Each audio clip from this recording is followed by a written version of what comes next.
Но јас имам веќе еден проблем, го истражував долго време, што значи тоа пропаднат систем и што значи корупција, дека кога ќе се почне од нешто, така, тоа да го сметаме за некој револуционерен чекор, потек, така, потес, не? Тоа треба да биде до тој степен поедноставено, немам друг израз, Добро.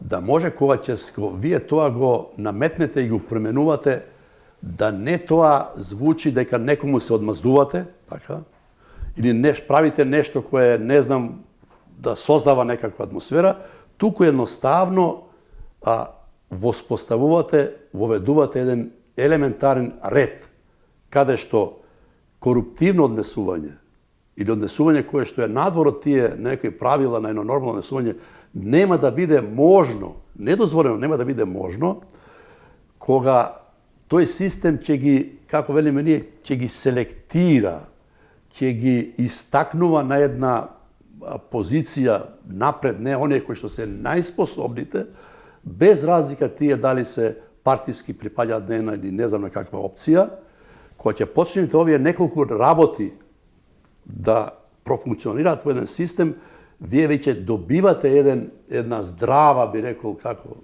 речем, средина. За жал, ние тоа во овој момент го немаме и некои може претеруваат во овие моменти дека ете живееме во тоа. Секој ќе има трагедии од ваков тип. Но мораме да го селектираме, да го издвоиме што тука тој човечки фактор, тој коруптивен влијае на тоа. Ако тој претежнува, така е главен, тоа е она што е загрижувачки.